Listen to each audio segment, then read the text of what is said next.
Yes, sige. Hi guys, welcome to my Documentation, ma'am.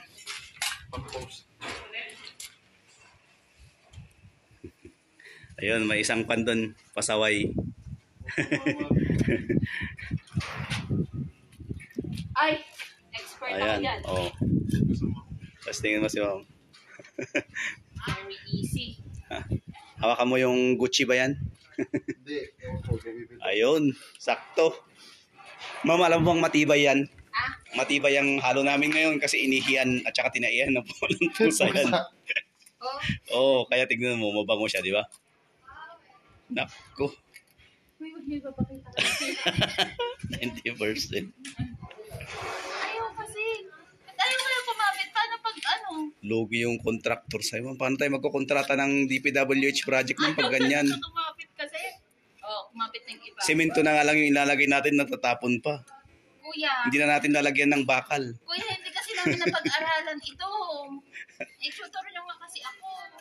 Kaya mo yan, ma'am. Supportive naman May kami. po kami, may short course kami bukas. Ay, oo pala. Ang palitada? Oo. May in-offer pala sila kahit sino. Oh. May certificate, 5 days. Ayan, sige. Ano to, iPhone 15? Ayan. Kapag hindi maayos yan, Fully paid. sabihin namin, ma'am, ikaw yung nagpalitada dyan, no, ma'am. Oh, kuya. Pag nabitak siya. Kaya ka pala Di ba? nagdo-document. Oo, dinodocument talaga namin para in case lang na reject. Kuya, Alam na. Baka makita na ako dyan sa mag-viral akong bubo-bubo magpalitada. Tinatry ko lang naman. Kaya nga, sige, go. Oh, makakalahati ko na talaga mag-a-apply talaga ako. Oo. Additional income din yan habang wala pa yung project natin. Para hindi lang ako puro plano-plano. Hintayin ko yung flood control ni ma'am. Oo.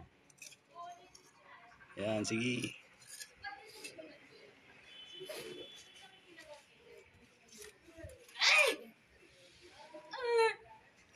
Yan.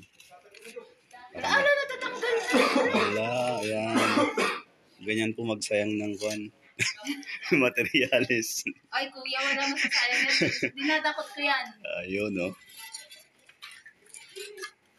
Okay, sige. Galing ko na, kuya. Okay na, ma'am. Pwede na, pwede. Oh, pwede na. May malalagay na tayo sa accomplishment report natin. Ayun. Natanggal. Kuya, cut mo yun.